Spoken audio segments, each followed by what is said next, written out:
Hello friends, बाबाजी study YouTube channel पे मैं राहुल मिश्रा आपका हार्दिक अभिनंदन करता हूं। और इस समय मैं आप लोगों के सामने प्रेजेंट कर रहा हूं एसएससी जीडी के एग्जाम की रिगार्डिंग जीके जीएस सीरीज का वीडियो नंबर 2, जिसमें मैं आपको आज फिर से 20 इंपॉर्टेंट क्वेश्चन कराऊंगा जो कि आपके आने वाले एग्जाम के रेलिवेंट होंगे और यहाँ से आपके एग्जाम में क्वेश्चन आने के बिल्कुल चांसेस बनते हैं। और ये जो सारे क्वेश्चन मैं कराऊंगा आपको बेस्ट एक्सप्लेनेशन देके कराऊंगा, जिनसे आपको क्वेश्चन को अधिकतर याद करने की आवश्यकता ना पड़े, आपको क्लास में सारी चीज़ें याद हो जाए। और हाँ फ्रेंड्स, यदि आप डेली बेसिस हमारे सेशन को देखेंगे तो जितने भी क्वेश्चन पीछे आएंगे जो मैं कराता जाऊँगा वो सारे क्वेश्चन को मैं रिलेट करके आगे वाले कॉन्सेप्ट में डाल दिया करूँगा, उनके ऑप्शंस में डाल दिया करूँगा या कहीं भी ऐसे डालकर आपको फिर से रिलेट करके याद करवा दूंगा। तो इसके लिए जरूरी है कि आप डेली बेसिस पे हमारे सेशन को ज्वाइन करें और अपने जीके जीएस में बेस्ट स्कोर को प्राप्त करें। हमारा पहला प्रश्न है आज का, 1857 तक लगभग 200 वर्षों तक भारत के मुगल सम्राटों का निवास स्थान था। इन 4 ऑप्शन में से क्वेश्चन कुछ आपको उठपटांग लग रहा होगा, लेकिन बिल्कुल यह सही क्वेश्चन है। मतलब इन 4 ऑप्शन में से कौन सा ऐसा जगह है जो लगभग 200 वर्षों तक मुगल सम्राटों का निवास स्थान रहा है? तो आपका जो राइट आंसर होगा वो आंसर है option number B, Lal Qila. Lal Qila लगभग 200 वर्षों तक मुगल वंश के सम्राटों का निवास स्थान था। आगरा के लाल किले की स्थापना अकबर ने की थी। उसके बाद दिल्ली में इसे शाहजहां ने बनवाया था। सबसे पहले लाल किला कहाँ था? तो आगरा में था। और दिल्ली में लाल किला कौन किसने बनवाया था? शाहजहां ने बनवाया था। हम सबको दिल्ली के बारे में पता है, लेकिन आगरा के बारे में पता नहीं है। अब आइए मैं आपको कुछ इंपॉर्टेंट फैक्ट बताता हूँ जो कि आप डायरेक्ट याद कर लीजिएगा। आगरा का जो लाल किला है वह कहाँ पे है? तो वह आपका आगरा में ही है। ठीक है। फतेहपुर सिकरी में भी आपका फतेहपुर सिकरी जो जगह है, स्मारक स्थल है, वह कहाँ है? तो यह भी आपका आगरा में ही है। फिर आपका बुलंद दरवाज़ा, यह भी कहाँ है? यह भी आपका आगरा में ही है। फिर हुमायूं का मकबरा, हुमायूं का मकबरा कहाँ है? दिल्ली में है। और अकबर का मकबरा कहाँ है? अकबर का मकबरा है सिकंदराबाद। अकबर का मकबरा कहाँ है? सिकंदराबाद में आपका अकबर का मकबरा है। तो आपको यहाँ से 4.5 पॉइंट निकल के है। लाल किला कहाँ पे है? दिल्ली में भी है और आगरा में भी है। ठीक है। फतेहपुर सिकरी कहाँ है? आगरा में है। बुलंद दरवाजा कहाँ है? आगरा में है। तो ये 3 चीज़ आपको आगरा से रिलेट करके याद रख लेनी है। ठीक है। उसके बाद हुमायूं का मकबरा, ये भी दिल्ली में है। तो फ्रेंड्स, अगर आपको हमारा सेशन पसंद आए तो वीडियो को लाइक, चैनल को सब्सक्राइब, वीडियो को एक शेयर जरूर कर दीजिएगा। क्वेश्चन नंबर 2 है हमारा। क्वेश्चन नंबर 2 है, अम्बेडकर ए लाइफ पुस्तक के लेखक कौन है? तो अम्बेडकर ए लाइफ पुस्तक के लेखक है शशि थरूर।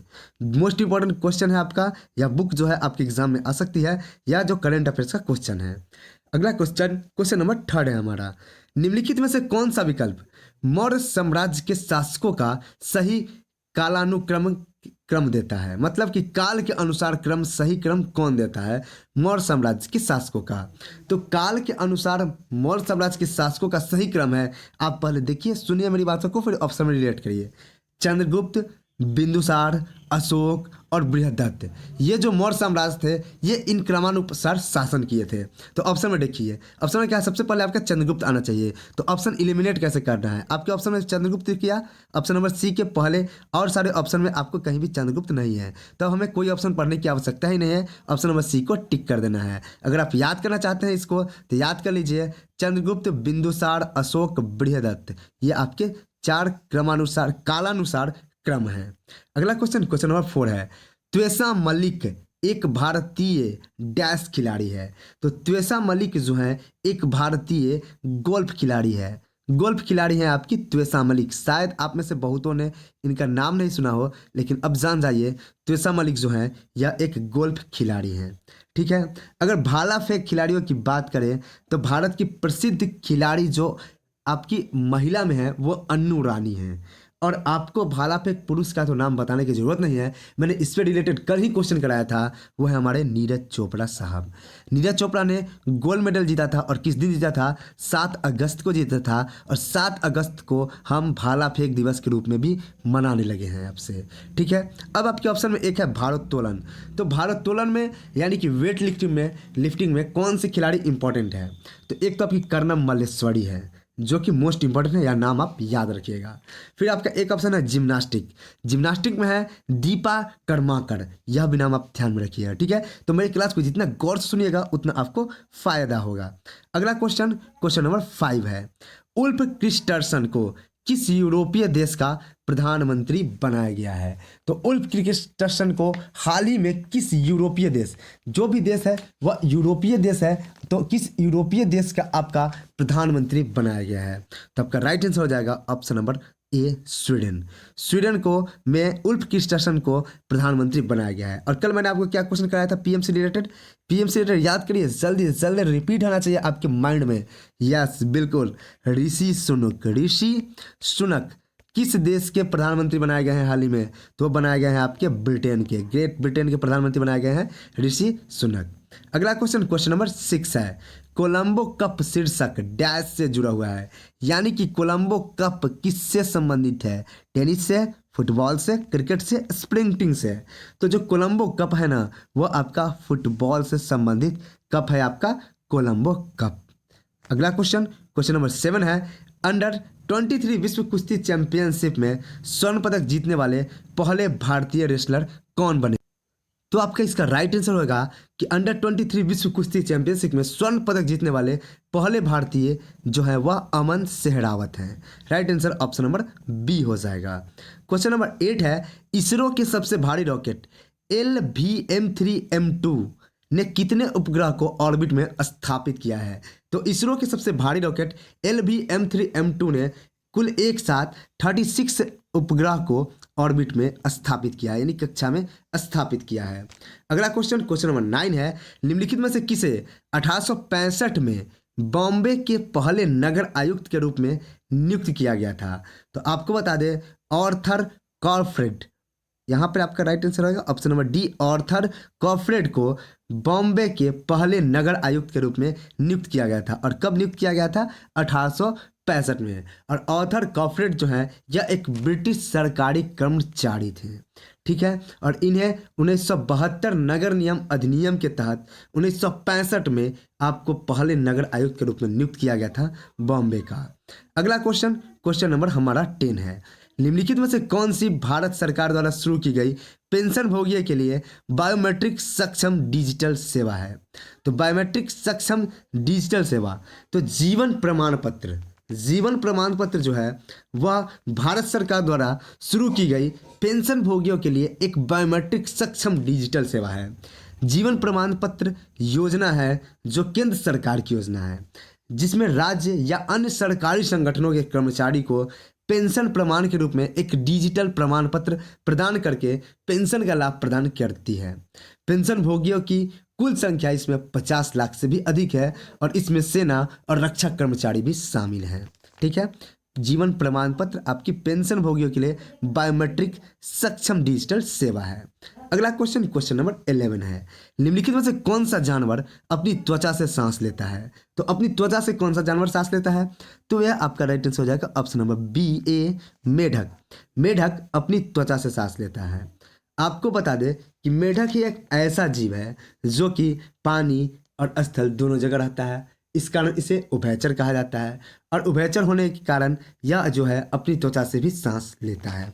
तो मेढक जो है, जिसको हम लोग नगण्य मानते हैं, कोई वैल्यू नहीं देते हैं, यह क्वेश्चन के क्षेत्र में बहुत बड़ा वैल्यू रखता है। क्वेश्चन नंबर 12 है, निम्नलिखित में से कौन सा अधातु बहु परमाणु है? तो बहु परमाणु अधातु कौन है जिसमें बहुत सारे परमाणु हैं? तो है आपके सल्फर। सल्फर एक बहु परमाणु तत्व है। सल्फर जो है बहु परमाणु तत्व है। इसमें एक ही तत्व के 2 से अधिक परमाणु सहसंयोजक बंधन द्वारा जुड़े होते हैं। आपको बता दें कि सल्फर के अलावा फास्फोरस, फिर सेलेनियम, ये सब भी जो है यह भी एक बहु परमाणु तत्व है, ठीक है। सल्फर है और सेलेनियम है, सल्फर, फास्फोरस और सेलेनियम। अगला क्वेश्चन, क्वेश्चन नंबर 12 है, हेगेन कलकल, हेगेन कलकल जलप्रपात किस राज्य में स्थित है? हेगेन कलकल, यहाँ पर मुझे पढ़ने में गड़बड़ी हो रही है थोड़ा। हेगेन कलकल जलप्रपात किस राज्य में स्थित है? तो हेगेन कलकल जो है यह जलप्रपात तमिलनाडु में स्थित है। और तमिलनाडु में कहाँ है? तो तमिलनाडु के धर्मपुरी जिला में स्थित है। चलिए आप एक जलप्रपात का नाम बताइए मुझे, एक ही मैं आपको याद कराऊंगा, ठीक है। हुंडरू जलप्रपात कहाँ पे है? हुंडरू जलप्रपात, जल्दी जल्दी जल्दी। हुंडरू, जी हाँ बिल्कुल सही जवाब, हुंडरू जलप्रपात झारखंड में स्थित है। और जो हेगन का कल जलप्रपात है यह तमिलनाडु के धर्मपुरी जिले में स्थित है। और यह कहाँ, किस नदी पर बना हुआ है? तो ये आपकी कावेरी नदी पर बना हुआ जल प्रपात है, याद रखिएगा आप। क्वेश्चन नंबर 14 है, विंगसूट स्काई डाइव जंप करने वाले पहले भारतीय वायुसेना के पायलट कौन बने हैं? उन्होंने जुलाई 2019 में यह उपलब्धि हासिल की है। तो विंग कमांडर तरुण चौधरी। कौन? विंग कमांडर तरुण चौधरी विंगसूट जंप करने वाले भारतीय सशस्त्र बलों के पहले पायलट बने हैं। तरुण चौधरी ने MI-17 हेलीकॉप्टर से कुल 8500 फीट से ऊंचाई से छलांग लगाया था और ये ऐसा करने वाले पहले भारतीय बने हैं। अगला क्वेश्चन नंबर 15 है, उत्तर प्रदेश मंत्रिमंडल ने स्वतंत्रता सेनानी और क्रांतिकारी अशफाक उल्लाह खां के नाम पर डैश में एक प्राणी उद्यान के नाम के प्रस्ताव को मंजूरी दे दी है। तो आपको बता देते हैं कि हाल ही में उत्तर प्रदेश मंत्रिमंडल ने गोरखपुर में 121 एकड़ में एक जीव उद्यान स्थापित करने के प्रस्ताव को मंजूरी दे दी है। ठीक है, जिसमें शहीद अशफाक उल्लाह खां के नाम पर एक जीव उद्यान के विकास के लिए कुल 234 करोड़ रुपए लगाए गए हैं। तो आपका राइट आंसर क्या मैंने बताया? गोरखपुर में। Right answer option number A हो जाएगा कि गोरखपुर में हाल ही में उत्तर प्रदेश सरकार ने स्वतंत्रता सेनानी और क्रांतिकारी अशफाक उल्लाह खां के नाम पर एक प्राणी उद्यान के प्रस्ताव को मंजूरी दे दी है। अगला क्वेश्चन नंबर 16 है, निम्नलिखित में से कौन सबसे अधिक क्रियाशील धातु है? तो सबसे अधिक जो इसमें क्रियाशील धातु है वह है पोटेशियम, जिसका परमाणु संख्या सूत्र होता है K। पोटेशियम सबसे अधिक क्रियाशील धातु है जो कि हवा और पानी दोनों के साथ सख्ती से अभिक्रिया कर लेता है। उनकी क्रिया में बड़ी मात्रा में ऊष्मा भी उत्पन्न होती है। क्वेश्चन नंबर 17 है, निम्नलिखित में से किस राज्य में भोरम देव मंदिर स्थित है, जहां प्रत्येक वर्ष मार्च के अंतिम सप्ताह में भोरम देव महोत्सव बनाया जाता है? तो भोरम देव जो मंदिर है वह छत्तीसगढ़ में स्थित है। मंदिर का बहुत बड़ा रोल है आपके एग्जाम में। अब आप बताइए, मंदिर की बात आ ही गई है तो सबसे नॉर्मल मंदिर बताते आपसे पूछते हैं, खजुराहो का मंदिर कहाँ पे स्थित है? खजुराहो का मंदिर। चलिए आप इसका जवाब कमेंट बॉक्स में दीजिएगा। देखिए मैं लिख देता हूँ, खजुराहो का मंदिर कहाँ स्थित है। जल्दी अभी वीडियो को रोकिए, कमेंट करिए अगर आपको आते हैं तो। क्वेश्चन नंबर 18 है हमारा, क्षत्रिय वंश के एक प्रमुख ज्ञानत्रिकी या जात्रिक के पुत्र थे। मतलब क्षत्रिय वंश के एक प्रमुख ज्ञानत्रिक के पुत्र थे। किसके पुत्र थे? तो आपको बता दें कि वर्धमान महावीर क्षत्रिय वंश के एक प्रमुख ज्ञानत्रिक के पुत्र थे। जो भगवान महावीर थे, वर्धमान महावीर, वह क्षत्रिय कुल से रिलेट करते थे और यह ज्ञानत्रिक क्षत्रिय वंश के ज्ञानत्रिक जो थे उनके बेटा थे। मतलब कहने का अर्थ है कि क्षत्रिय वंश के जो जानकार थे उनके बेटा थे आपके वर्धमान महावीर। और वर्धमान महावीर जो थे यह जैन धर्म के 24वें तीर्थंकर भी हुए थे। ठीक है, जैन धर्म के 23वें तीर्थंकर कौन थे आप बताइए? याद है आपको? शायद याद होगी, जल्दी बोल दीजिए इसका जवाब। क्वेश्चन नंबर 19 है, किसी वस्तु का त्वरण डैश कहा जाता है जब कोई वस्तु एक सीधी रेखा में चलती है और उसका वेग समान समय अंतराल में समान मात्रा में बढ़ता या घटता है।